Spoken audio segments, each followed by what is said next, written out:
E eu vou convidar os irmãos a abrirem as suas Bíblias em 1 Coríntios 15.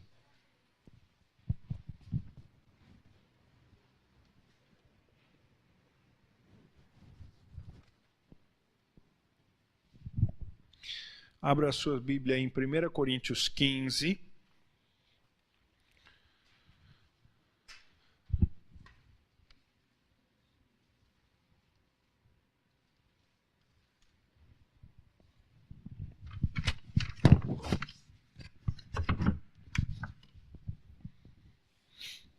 Primeira Coríntios, capítulo de número 15. O sermão desta noite vai se basear nos versículos 12 a 20, mas eu queria convidar os irmãos para lermos desde o início do capítulo 15. Então nós vamos ler os versículos 1 ao 20, mas a mensagem se baseia nos versículos 12 a 20. Nós vamos ler desde o versículo 1 deste capítulo 15 de 1 Coríntios para a nossa edificação. 1 Coríntios 15, a palavra de Deus diz assim: Irmãos, venho lembrar-vos o evangelho que vos anunciei, o qual recebestes e no qual ainda perseverais. Por ele também sois salvos, se retiverdes a palavra tal como vô-la preguei, a menos que tenhais crido em vão. Antes de tudo, vos entreguei o que também recebi: que Cristo morreu pelos nossos pecados, segundo as Escrituras, foi sepultado e ressuscitou ao terceiro dia, segundo as Escrituras, e apareceu a Cefas e depois aos 12. Depois foi visto por mais de 500 irmãos de uma só vez, dos quais a maioria sobrevive até agora, porém alguns já dormem. Depois foi visto por Tiago, mais tarde por todos os apóstolos. Afinal, depois de todos, foi visto também por mim, como por um nascido fora do tempo. Porque eu sou o menor dos apóstolos, que mesmo não sou digno de ser chamado apóstolo, pois persegui a igreja de Deus. Mas pela graça de Deus, sou o que sou. E a sua graça, que me foi concedida, não se tornou vã. Antes, trabalhei muito mais do que todos eles. Todavia não eu, mas a graça de Deus comigo. Portanto, seja eu ou sejam eles, assim pregamos e assim crestes. Ora, se é corrente pregar-se que Cristo ressuscitou dentre os mortos, como, pois, afirmam alguns dentre vós que não há ressurreição dos mortos? Se não há ressurreição dos mortos, então Cristo não ressuscitou. E se Cristo não ressuscitou, é vã a nossa pregação e vã a nossa fé. E somos tidos por falsas testemunhas de Deus, porque temos asseverado contra Deus que ele ressuscitou a Cristo, ao qual ele não ressuscitou, se é certo que os mortos não ressuscitam. Porque se os mortos não ressuscitam, também Cristo não ressuscitou. E se Cristo não ressuscitou, é vã a nossa fé, e ainda permaneceis nos vossos pecados. E ainda mais, os que dormiram em Cristo pereceram. Se a nossa esperança em Cristo se limita apenas a esta vida, somos os mais infelizes de todos os homens. Mas, de fato, Cristo ressuscitou dentre os mortos, sendo Ele as primícias dos que dormem. Até aí, irmão, a palavra do nosso Deus.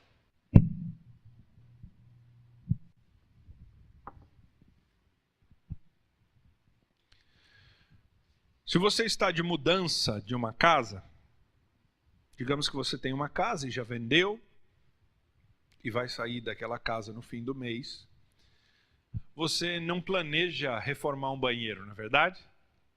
Já imaginou a loucura que seria?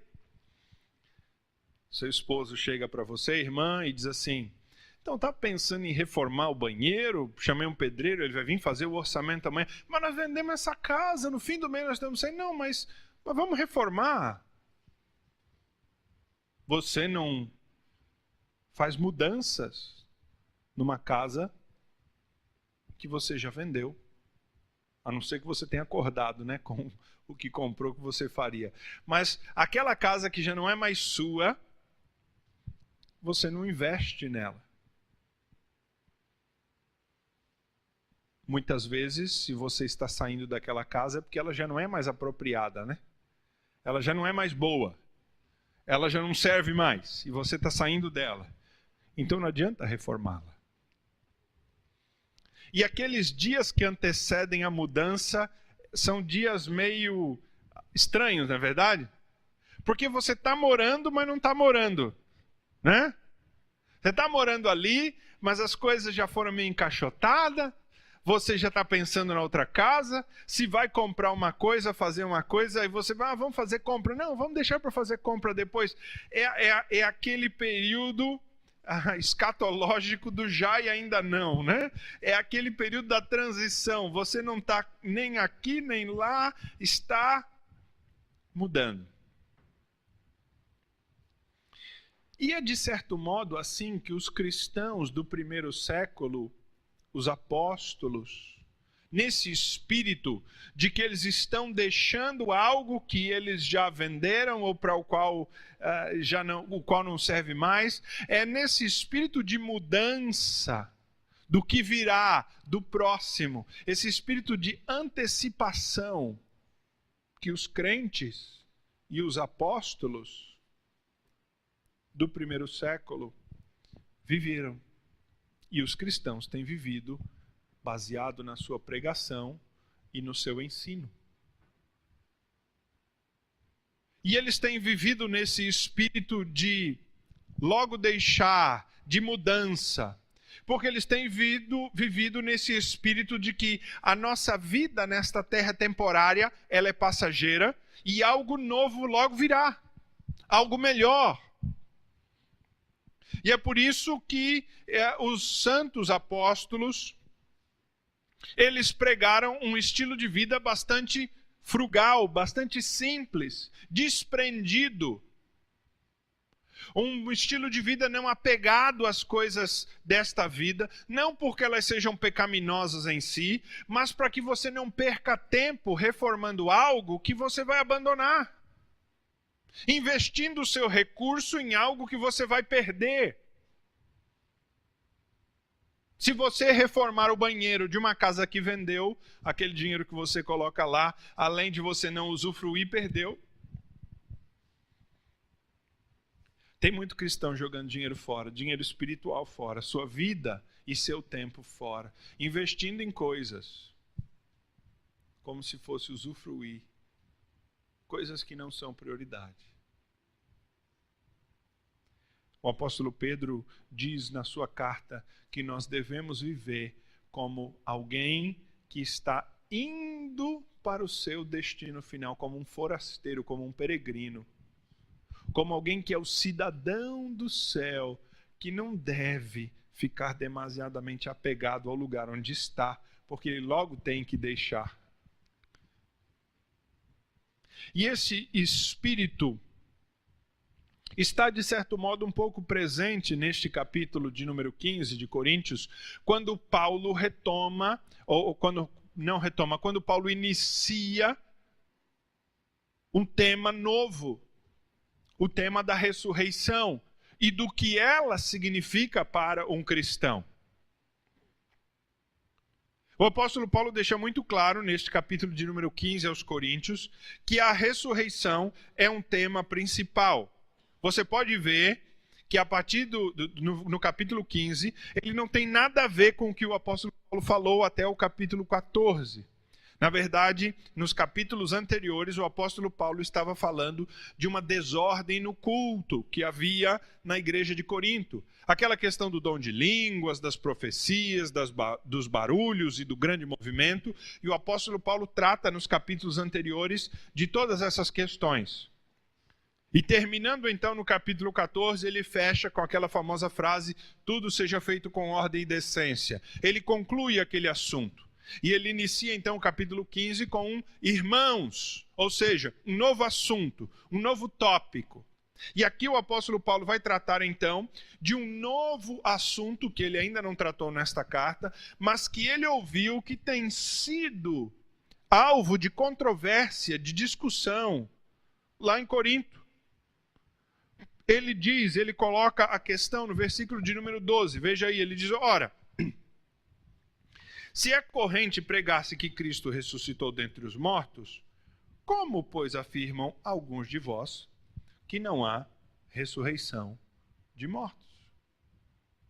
Qual era o problema que Paulo está aqui tratando? Havia alguns lá na igreja de Corinto que afirmavam que não havia ressurreição dos mortos. Não havia ressurreição dos mortos. Para estes crentes de Corinto, provavelmente influenciados pela filosofia grega, pelo estoicismo, pelos epicureus, filosofias gregas que diziam que tudo o que existe é essa vida que você tem. Morreu, acabou. Porque tudo o que existe é a matéria, é o corpo físico. Morreu, desfez-se o corpo físico, você acabou. Assim diziam algumas das correntes gregas. E a ideia de que aqui se faz, aqui se paga, tudo você vive aqui,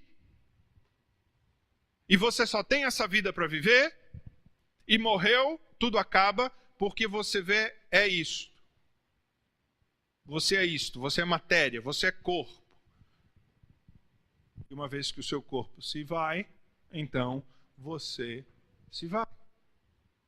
É por isso, então, que normalmente os filósofos dessas filosofias, ou aqueles que adotam tal filosofia, eles se davam aos prazeres da carne. Não é verdade? Porque se tudo que há é esse curto tempo de vida que está aqui, então comamos e bebamos porque amanhã morreremos. Vamos festar, vamos beber, vamos desfrutar dos prazeres da carne, porque a vida que nós temos é só essa. Morreu, acabou. Morreu, morreu. Alguns coríntios, alguns crentes da igreja de Corinto, uma igreja grega na Macedônia, uma igreja que foi fundada pelo apóstolo Paulo, uma igreja bastante problemática, formada por um gentio, um grupo de pessoas mistas, diversas, uma cidade muito populosa, metropolitana, onde havia um exército romano, ali um porto também muito importante. Esta cidade bastante movimentada e metropolitana tinha uma igreja também bastante diversa.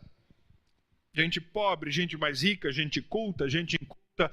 E no bojo da igreja haviam alguns então que diziam que a vida é só esta. Ressurreição não existe. Você morreu, acabou. É só isso. E o apóstolo disse: como é que há alguns entre vocês que pregam isso? Porque nós já temos pregado sobre a vida, morte e ressurreição de Jesus. Veja o que o apóstolo Paulo diz no versículo de número 2. Ele diz assim: vocês serão salvos se vocês retiverem a palavra como eu preguei. Vocês serão salvos se vocês retiverem a palavra como eu preguei. E como foi a palavra que o apóstolo Paulo pregou? Ele diz isso para nós no versículo 3 e 4. Ele diz assim: eu falei para vocês aquilo que eu ouvi. Eu vos entreguei o que eu recebi. Ou seja, eu transmiti igualzinho foi me transmitido. E o que foi transmitido a Paulo? Olhe como Paulo aqui resume o Evangelho. Ele resume o seguinte, veja, ele diz: Cristo morreu pelos nossos pecados segundo a Escritura. Primeira parte do Evangelho. Cristo morreu pelos nossos pecados segundo a Escritura. Segunda parte do Evangelho, versículo 4. Ele foi sepultado e ressuscitou ao terceiro dia, segundo as Escrituras. Paulo resume o Evangelho nessas duas frases. Cristo morreu pelos nossos pecados. Ele foi homem verdadeiro, homem que morreu morte real, e estava ali morrendo morte real pelos nossos pecados, como diz a Escritura. Sua morte não foi uma farsa, não foi uma invenção, não foi uma peça pregada. Ele morreu de fato. E as Escrituras já haviam anunciado a necessidade dessa morte. E o Evangelho também diz que ele não ficou morto. Ele foi sepultado, mas ele ressuscitou dos mortos.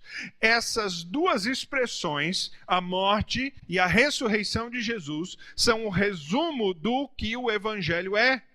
O que é o Evangelho? É a mensagem de que Cristo morreu pelos nossos pecados, mas ressuscitou ao terceiro dia. Muito resumidamente, este é o Evangelho.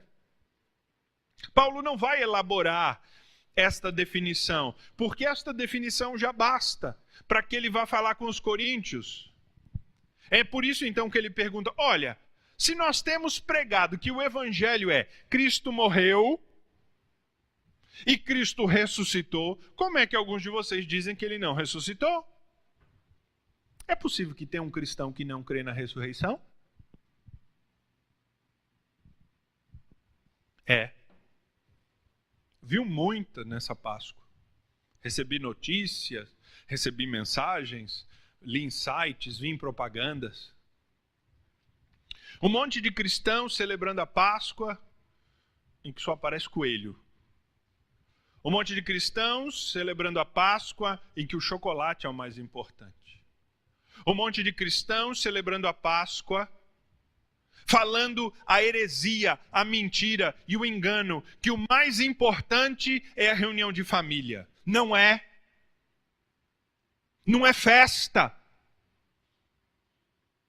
É a celebração da morte e da ressurreição do Senhor Jesus. Eu recebi um monte daquelas mensagenzinhas água com açúcar, um monte não, algumas, né? A gente sempre recebe, graças a Deus eu não tenho as mídias sociais, recebo menos que vocês, né? Quem tem aí a mídia social recebe essas mensagens em água, açúcar, um bocado. Falando, olha, que momento oportuno para uma meditação, que época agradável, que a sua família e a sua reunião familiar seja abençoada. Essas mensagens, elas parecem piedosas, elas parecem boas, mas elas são pagãs. Elas são completamente fora da nossa fé. Não reproduza, você mesmo não mande para outro, porque você está desviando as pessoas do Evangelho. O que é a Páscoa? Jesus morreu pelos nossos pecados e foi ressuscitado segundo as Escrituras. Ponto. Não pode haver mensagem da Páscoa que não venha logo na frente o nome Jesus Cristo. Não pode haver Páscoa sem Jesus Cristo. Não pode haver Páscoa sem morte e sem ressurreição. Mas o inimigo da nossa alma, o inimigo da fé, Satanás, ele quer enganar, e ele é enganador, ele é mentiroso. E essas mensagens de que o mais importante é o momento da reflexão. Vamos usar esse momento para nós termos uma reflexão sobre o valor da vida. Que momento para que a gente tenha uma introspecção, volte para dentro de si, reflita nesses dias de conflitos tão acirrados, em que há tanta violência. Vamos pensar, vamos refletir. Isso é tudo balela, irmãos. Isso é tudo engodo.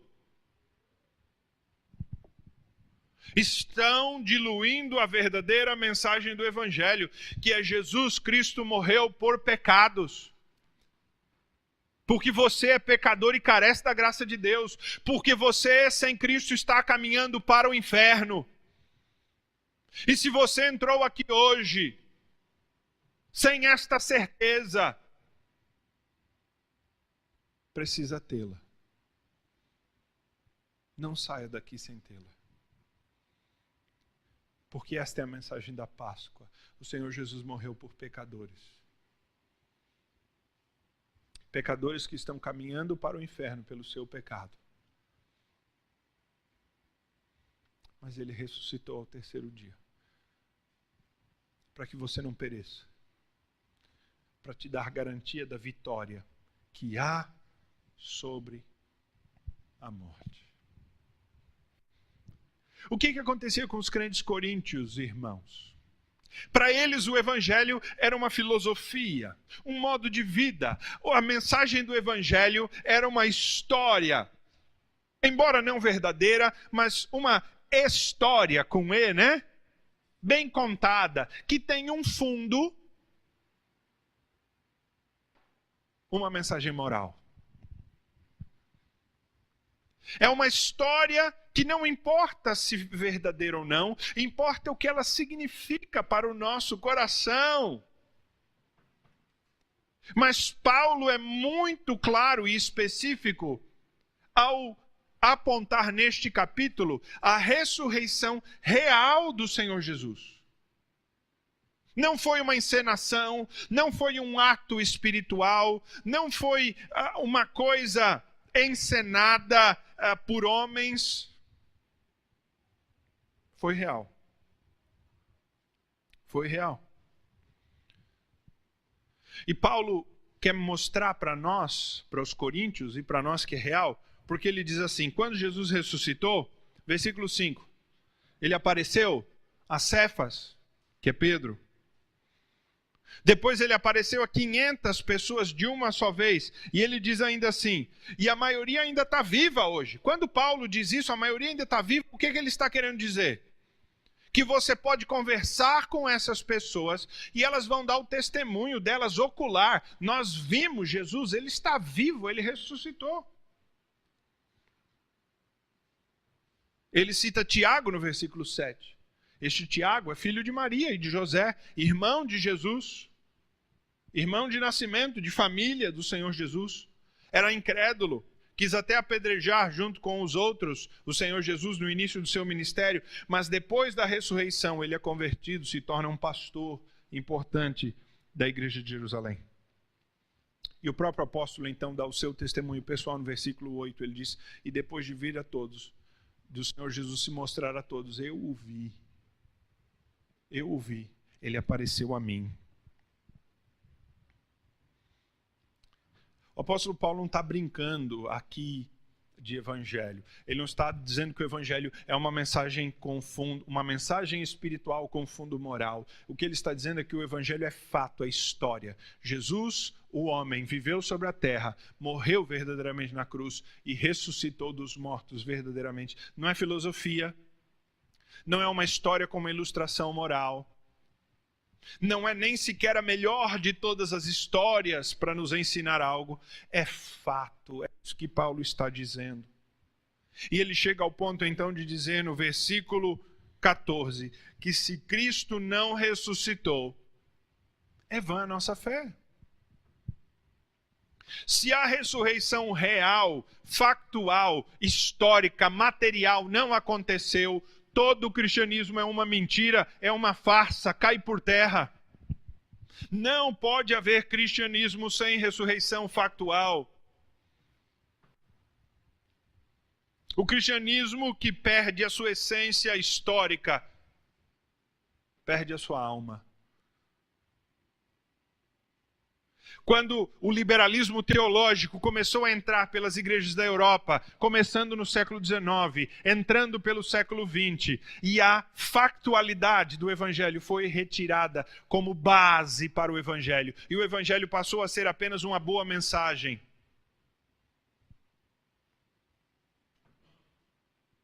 duas grandes guerras aconteceram. A Primeira Guerra Mundial e a Segunda Guerra Mundial. Entre cristãos. Por que cristãos estavam se matando na Primeira Guerra Mundial e na Segunda Guerra Mundial? Porque eles eram cristãos sem Cristo. Porque o cristianismo deles estava morto. Porque no século XIX os seus teólogos haviam negado a historicidade, a realidade histórica do relato, e o evangelho era apenas uma mensagem moral. O evangelho não é uma mensagem moral, irmãos. É uma mensagem real, histórica, que tem implicações morais. E este é o fato. Paulo está dizendo que ou você crê neste evangelho ou você não crê em evangelho nenhum. Porque ele vai dizer no versículo 15 algo que é muito pessoal a ele. Porque se Jesus não ressuscitou, eu sou mentiroso, é o que Paulo está dizendo. Pedro, Tiago, as 500 testemunhas e eu, Paulo, somos mentirosos. Nós perdemos a credibilidade. Se Jesus não ressuscitou, então nós estamos falando a mentira. Se não existe ressurreição, se a vida é só isso, acabou, acabou. Então nós somos mentira. E este é o primeiro consequência da negação do evangelho verdadeiro. A Bíblia, então, será mentirosa. Aqueles que deram o seu testemunho são mentirosos.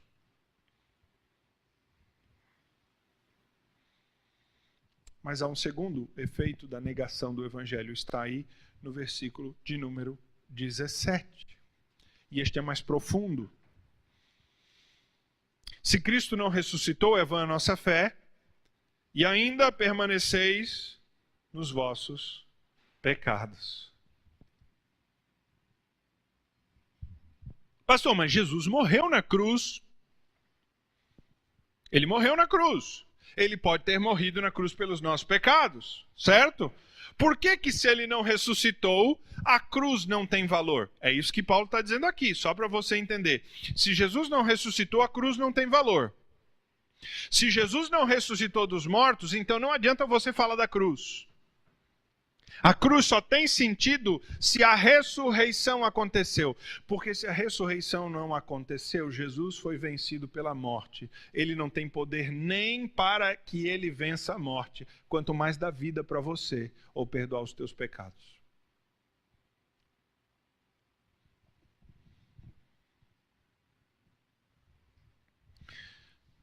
Você acredita num nutricionista obeso? Digamos que você chega lá no nutricionista para fazer uma dieta e o nutricionista diz assim, olha, eu tenho uma dieta perfeita, ela é muito boa, balanceada, ela é espetacular, olha, é infalível, não tem quem faça, olha, e é fácil, ela é boa, é excelente. E aí você olha o nutricionista e você diz assim, se ela é tão boa assim, por que ele não usou, né? Não, a gente não acredita naquilo que quem está nos pregando, nos defendendo, nos ensinando, ele mesmo não faz, não cumpriu. Não dá para acreditar num Jesus que diz que tem vida se ele mesmo ficou morto. Não dá para acreditar num Jesus que foi e não voltou. Não dá para acreditar num Jesus que diz que morreu pelos nossos pecados, só que ele não mostrou que ele tem poder sobre a morte. E é por isso que se você não crê na ressurreição real do Senhor Jesus, então você perde todo o efeito do Evangelho. E o maior efeito do Evangelho para a sua vida é o perdão dos teus pecados. O Evangelho não é uma mensagem sobre um homem que é o exemplo para você seguir. Você não tem que seguir o exemplo de Jesus em primeiro lugar. Você tem que se render aos pés dele como Senhor da sua vida. Aí você vai seguir o seu exemplo. Se você não entregar a sua vida totalmente ao Senhor Jesus, não adianta falar de Jesus, não. Se você não entregar a sua vida completamente aos pés do Senhor Jesus, não venha falar em cristianismo, não. Se você não entregar o seu coração ao pé da cruz e dizer, não é mais meu, agora é teu, Jesus, eu vou te seguir onde tu fores. Então não há cristianismo. Porque a salvação do cristianismo não vem por imitação. Você pode tentar viver igual Jesus viveu. Sabe o que isso vai fazer de você? Um hipócrita. Primeiro, porque você não vai conseguir viver. Segundo, porque você é pecador e ele foi sem pecado. É somente aqueles que são transformados por entregar sua vida no Senhor Jesus e recebem o Espírito Santo que têm a capacidade de imitá-lo. E estes ainda vão falhar bastante. Ninguém é salvo por imitar Jesus. Jesus não é um ídolo. Ele não é só o exemplo. Ele não é só o mestre, o rabi. Ele não é só um grande iluminado, um grande profeta. Ele é Deus, que morreu pelos teus pecados, porque você é pecador. Você está indo para o inferno. E se você não entregar sua vida ao Senhor Jesus, você vai para lá. Como se eu não fizer isso, eu também vou.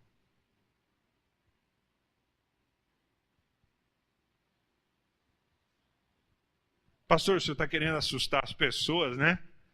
Hã? Não. Eu não quero que você creia por constrangimento. Eu não quero que você firme a sua fé por constrangimento.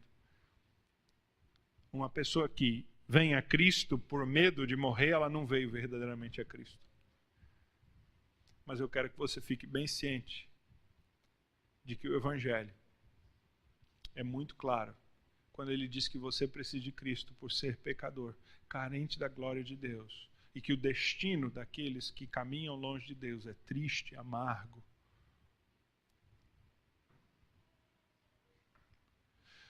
Mas o Senhor te oferece uma nova vida, e este é o terceiro consequência da negação do Evangelho.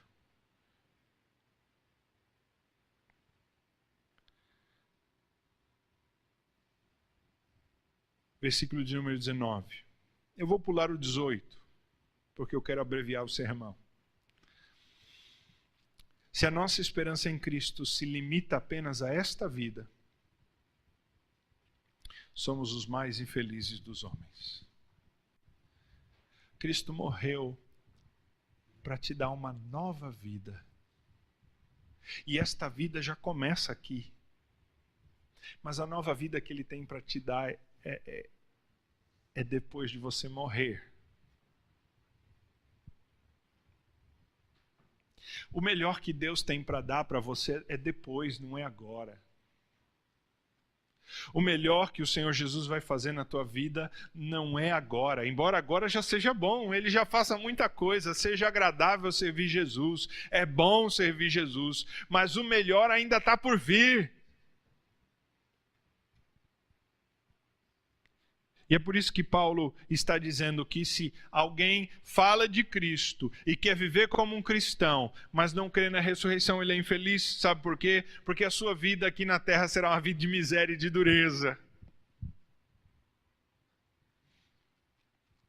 Porque se você crer verdadeiramente em Cristo e imitar Cristo, você vai ter a mesma resposta que ele teve. Vão te ofender? Vão te rejeitar? Vão te maltratar? Talvez queiram até te matar. Se você for um bom cristão mesmo, vão querer te matar. Se você incomodar com a sua santidade, com a sua vida renovada tanto quanto o Senhor Jesus, certamente você vai sofrer perigos. Mas não tem problema. Não há problema quando o cristão entrega a sua vida, quando ele sofre e padece pelo Senhor Jesus. Não importa quando um cristão é até crucificado como o Senhor Jesus foi crucificado, como alguns dos apóstolos morreram desse modo. Porque eles entregam a sua vida e ao abrir dos olhos eles estão diante do Senhor Jesus Cristo ressurreto, lá nos céus. Porque a nossa vida não se limita a este período de miséria que nós passamos agora. Temos alegrias, temos sofrimentos, mas eles são incomparáveis. Paulo, escrevendo aos Filipenses, ele diz assim: a minha vida é Jesus. E é por isso que, se eu vivo aqui nesta terra, eu estou com Jesus, mas se eu morrer, eu vou estar com Jesus. Por isso eu não sei se eu fico aqui ou se eu vou.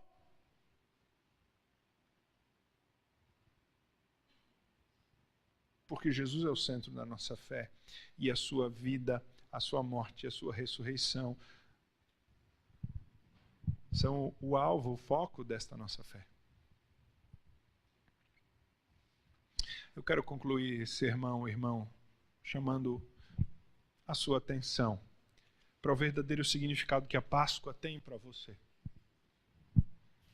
E para o modo como você celebrou a Páscoa e pensou nela até aqui. Talvez você teve um dia bastante agradável em família, foi bom. Mas não é só isso, é mais. Ou talvez você não teve um dia bom, até esperava, não pôde reunir, está longe da família, ou algo ruim aconteceu, ou até reuniu em família e teve uma briga, uma discussão. Mas isso não deve arruinar a sua Páscoa, porque a sua Páscoa não devia depender da família, mas do Senhor Jesus. Porque Ele morreu por você e Ele ressuscitou para te fazer vitorioso, para te dar vida. Você pode sair daqui hoje à noite celebrando, cantando alegre, porque Jesus ressuscitou e Ele vai te dar vida, e você tem vida. E por mais que você passe por dificuldades, transtornos, obstáculos, não importa o que aconteça, há uma nova vida após essa te aguardando, quando você entrega a sua vida completamente ao Senhor Jesus. De modo que todos os sofrimentos desse tempo presente, eles valem a pena por aquilo que está reservado para nós no futuro. É o que Paulo diz em Romanos 8. Mas quando os nossos olhos estão só voltados para essa vida, e nós queremos Cristo, mas nós queremos Cristo que só conserte as coisas nessa vida, aí então talvez a nossa fé seja ineficaz. Eu quero encerrar então o sermão te perguntando: você está pronto para partir? Hoje? Agora? Se você sair daqui e não chegar em casa, você está pronto para partir? Ou vai ficar muita coisa para trás? Ou será que você pediria um tempinho a mais? Um cristão, ele está sempre pronto para partir. Ele está sempre pronto para estar com Jesus. Ele não teme a morte, porque Jesus venceu a morte. Morte para o cristão é descanso. Ele está pronto para estar com o seu Senhor. Eu gostaria que você saísse daqui nessa noite nesse espírito de alegria, de prontidão, nesta certeza de que você tem vida, vida eterna no Senhor Jesus, e que nada desta vida pode tirar isso de você. Porque é isso que nós celebramos na Páscoa, a morte e a ressurreição do Senhor Jesus. Irmãos, vamos ficar de pé para o encerramento do culto. Pai, como é bom estarmos na presença do Teu Filho, adorando o Seu nome, relembrando a Sua vitória. Que a Sua vitória seja a nossa alegria, Senhor. Põe gozo, prazer, alegria no nosso coração ao sairmos daqui, dá-nos o regozijo do povo de Deus. Povo que tem uma esperança grandiosa na vida futura. Povo, ó Deus, que tem muito que celebrar e pouco a lamentar.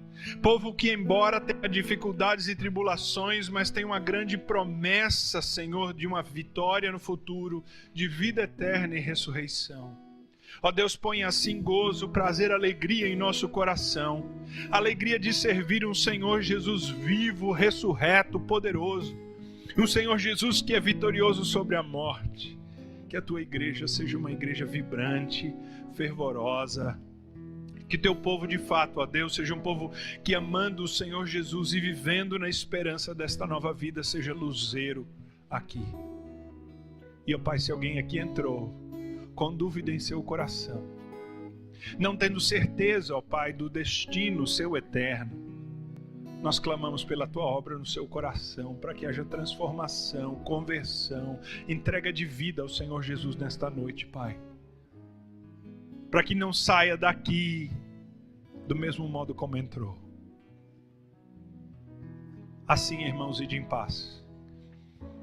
E que a graça do nosso Senhor e Salvador Jesus Cristo, o amor de Deus, o Eterno Pai, e as consolações do Santo Espírito estejam convosco, e convosco permaneçam hoje e pelos séculos dos séculos. Amém.